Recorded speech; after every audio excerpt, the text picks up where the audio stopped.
angels, it's Tigra. Thank you for joining me. It is Wednesday, so we're going to see what the energies are of what your counterpart, whether this is your ex or a current partner that you may be speaking to or that you are actually in a relationship with, what the energies could be, what they might possibly feel about you or thinking about you on this Wednesday or during this week.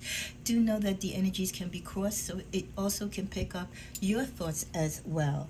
Decks are blessed and prayed for beforehand. Let's cleanse the area. Take a deep breath in, exhale out. Remember, these are general messages. Energies are crossed. Anything said here can also affect or impact other people who might be engaged or have a say or is a third party or again plays a role in your relationship, including your children, your friends, co-workers, etc. Anyone that you speak to about your relationship or has a voice or opinion about your relationship, their energies can come into here as well. So let's see what the energies are. Let's go to the tarot first. What are the energies for Sagittarius regarding the person that they are romantically linked to or were romantically linked to? We're just going to leave it open, Heavenly Father and the angels, for you to let us know what those thoughts or feelings may be. And we acknowledge that the feelings of Sagittarius can also come in this as well. Well, we get the Six of Pentacles. The good you do comes back to you, an unexpected inflow of abundance, borrowing wisely or paying off a debt, sharing your wealth with others less fortunate. Someone that you could have been involved with or are involved with, you help them out financially. It may be even during the friendship or partnership, they might have felt or you might have felt that they were reliant upon you or they became a burden to you financially, and that affected or impacted the relationship. And this person could have been sick, a sudden illness could have came upon them, or again they just had a flow of bad luck and you came to their rescue. And even if you're not engaging or in conversation with each other now, this still plays a part in your memory of them and also them for you. So if you didn't part in good ways, they still are grateful for the kindness that you bestowed upon them when they were in need. We also get the energies of the Four Swords, insights that come from meditation, the need to rest or take a vacation, allow yourself more time, make a decision, mental exhaustion, or get some sleep. You helping this person when there was a romantic tie or there were romantic feelings between the two of you, or possibly still could be, even though you may or may not be together. Again, it was very draining. When we fall in love with people or we attach ourselves to people romantically, and then we take on their financial stress, their physical stress, or whatever problems that are going on in their life, and we take it upon ourselves because we love them, it does become a burden to us, and it does impact not only our emotions, it impacts the relationship and our health and well-being.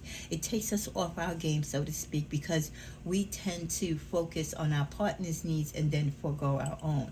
So this is where the energy of the Four Swords comes into, kind of reminding you that you do need to stand back sometimes, even from the people that you love or the people that you want to help, because it can be mentally exhausting to you. With the Hermit card, time spent in meditation, again, solitude, shine your light as an example to others, but also seek out self-discovery and a mentor, a spiritual mentor for yourself. So even though you try to love those who can't love themselves, or you try to help those who need help that you care for romantically or emotionally, again, you can't do it so much so to the part that it hurts you or it affects you. And when you have relationships that dwindle or die away because you became more of a caretaker to this person, you became more like a parent to this person than a lover, because you nurtured them and took care of them financially and emotionally, they no longer look at you as, a loving partner or a spouse or boyfriend or girlfriend. Now they look at you like mom and dad, or the big sis, the big brother, the miracle worker, the person that, their spiritual guru. And the love that they had for you initially romantically turns into a different type of love. While you still love them romantically, while providing them this nurturing love that's all you know how to do, for them it changes. So as this relationship transitions into a different type of love, when you part ways, or again, there's a divide because he or she and you do not connect in that romantic level anymore, you're going to have to go within to really ascertain, what did you do? What was your role in this? Did you become too protective and too giving and too loving to this person without recognizing that they became so dependent upon you that the roles reversed and they looked at you again more like a parent, a mentor, a provider, rather than a loving partner and their equal?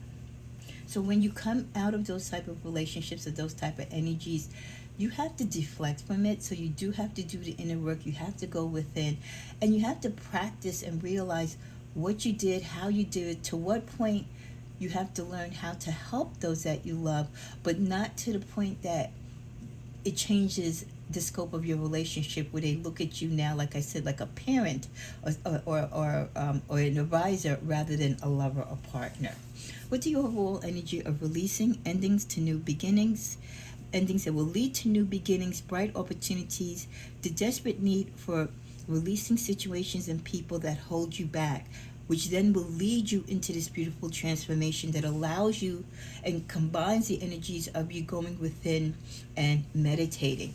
So this person understands, and you should understand also, that there was a need for a break, and the direction in which the relationship and the energy was going, that you did have to go your separate ways because the roles got all screwed up, the intentions went left, and again, the romance was being felt and desired by one person, while the other person was really in it initially for the love, but then left with the gratitude of everything that you were providing for them.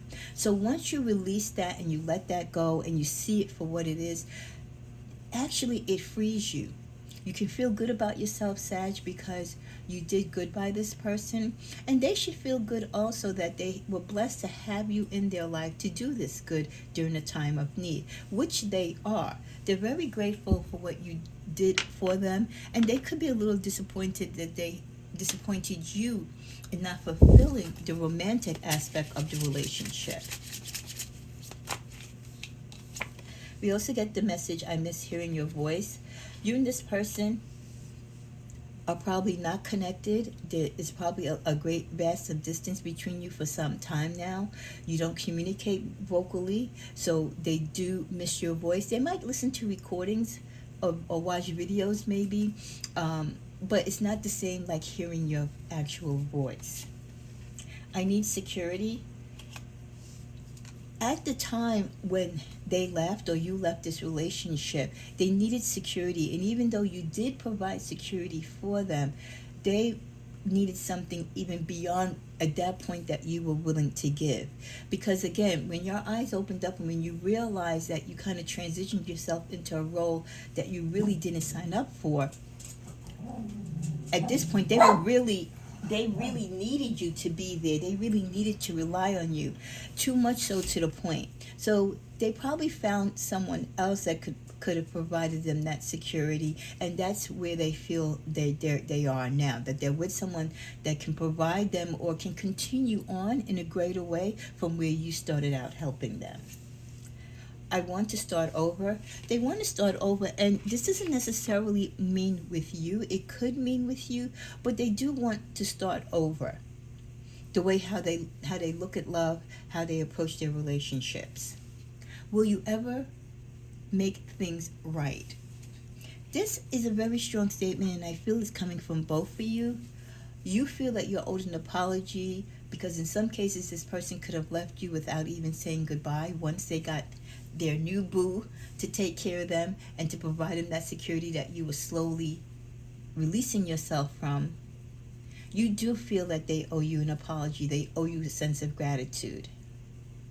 So this, I really feel strongly, is more you saying this to them. Will you ever make things right? Will you ever man up and say you're sorry, or apologize, or show gratitude, or do something good in my honor, to recognize all the things that I did for you. Like I said, both, energies can come through in these type of readings. We also get the message, I'm planning on reaching out to you.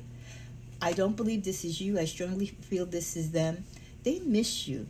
Again, great energy in the beginning, got haywire towards the end, but in the beginning there was good energy, and they miss that energy. They miss that connection to you. They want to reach out to you, but they're probably hesitant. I'm afraid of commitment. Well, because they don't want to reach out to you and give you the false impression that they want to rekindle a relationship, because they probably were afraid of commitment then, and they still are. Whoever they're with now thinks that they're committed to them. They're going to leave them eventually because this person is afraid of commitment. I dive in. Wow, what did I just say? They dive. Look, they're afraid of commitment, and someone who's afraid of commitment can't stay in a relationship but for so long, because if they do, they know the other person, like yourself, gains feelings. So sometimes these type of people will cause situations to occur in relationships just to have the excuse to break out, or for you to throw them out, so to speak. But they do go in and out of relationships, which reflects their behavior because they can't commit. They're afraid of it. The final message in this deck, I still have growing to do. And for many of you, you might be saying, well, Tigra, how's that possible? This is a grown man. This is a grown woman. It doesn't matter how old you are, physically in that sense. It matters how old and mature you are mentally. And mentally, if you're, in the mindset of an 18 or 20 or 30-year-old, despite you're in your 50s or 60s, yeah, you still have a lot of growing up to do. And this person realizes that, even though they don't convey that when they meet their new partners or yourself in the beginning. But they have a lot of growing up to do. They have a lot of issues when it comes to relationships, and they definitely cannot commit for any great length of time. We also get the clarifier of the Coffin, again, stressing new beginnings for both of you, the need that there was a need for an ending of this connection between you at that time. Talking, the desire, this person wants to conversate with you. I really do believe no matter how bad the breakup or separation might have been and what bad terms you might still be on, this person does have a high regard for you. They are grateful for who and what you were to them and with them during the time you were together. They want to reach out to you, but again, their own self issues, them still not being mentally in the right place, they wouldn't know how to convey a message to you, reach out to you. They're afraid probably too on how you would reply to them. They're thinking of seductive ways. They're remembering the seductive ways, maybe of how they came into your life, how they seduced you. Thinking, hey, is that a possible way to get, Sag's energy back towards me? But too much time has passed, and you've smartened up, you've done the work, you've done the healing, you've recognized the situation for what it is. So they kind of know it's going to take more than just little sweet words and sexy tones and intimacy to win you over.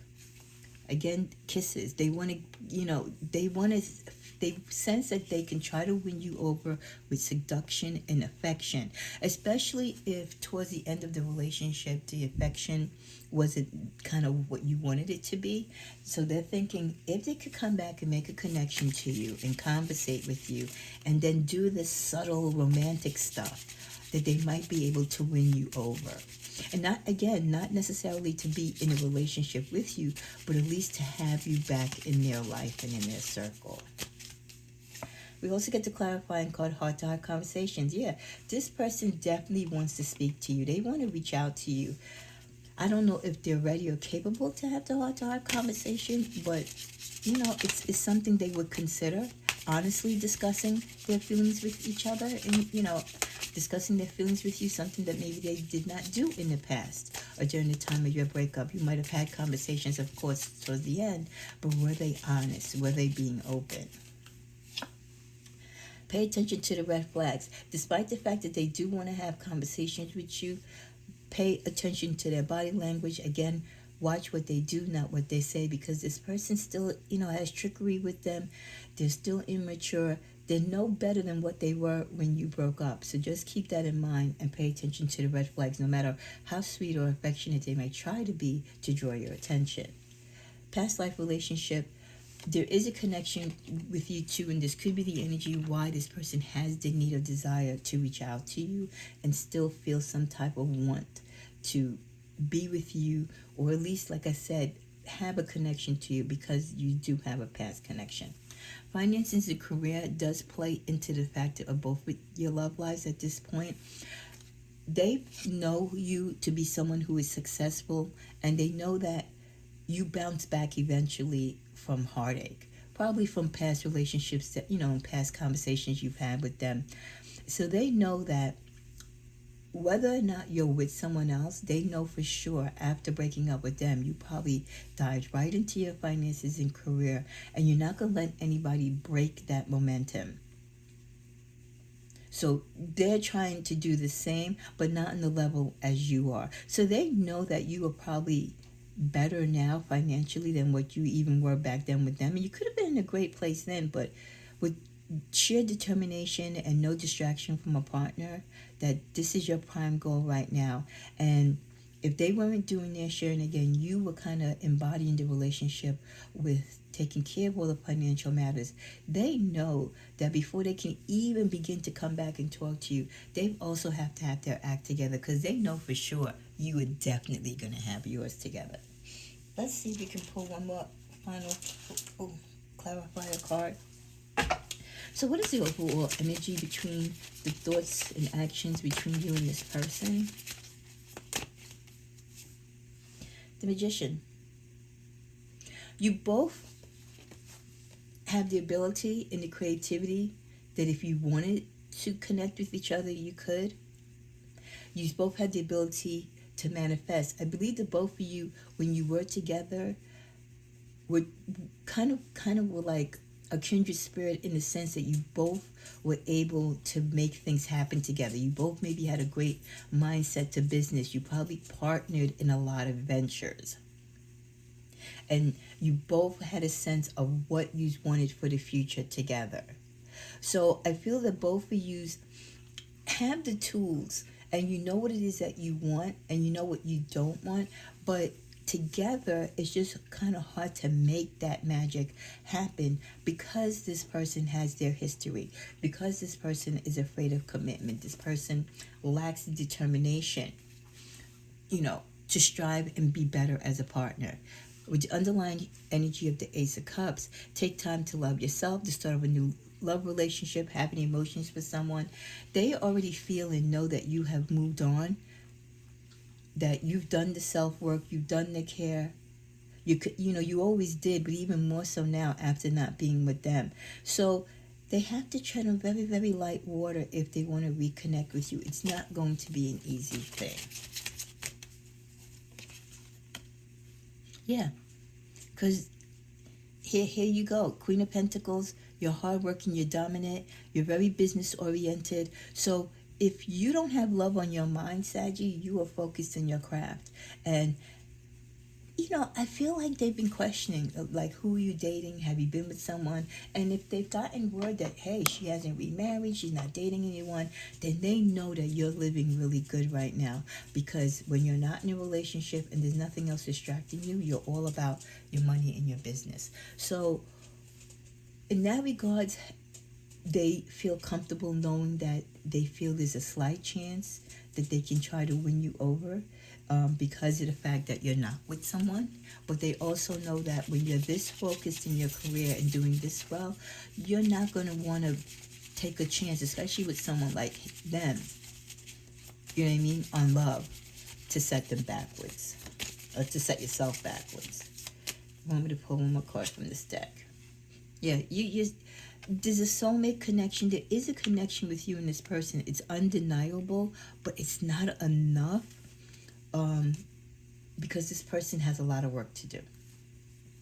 You and this person could have been married, so this could have been the ex-spouse. So this is what this person is thinking about regarding you. To wrap it up in a nutshell, they know your worth. They know that you're probably doing quite well and much better without them. It's a less load on you, a less strain, right? Less codependency. And they also know that you know that they are not the commitment type of person. They will bounce from one relationship to the other. But they also hope and feel that you know that there is some type of spiritual connection to you and between you two from a past life. But how do they reach out to you? How do they gather your attention when you're so far away, when there's so much distance between you and them? That is the troubling question. And are they ready to take that leap to try to reach out to you?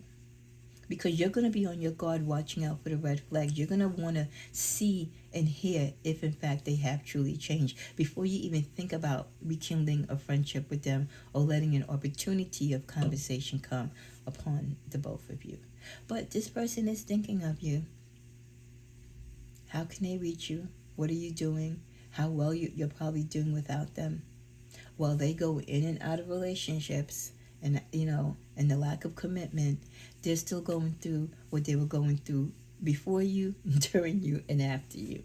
So this is what they're thinking Wednesday roundup. God bless you.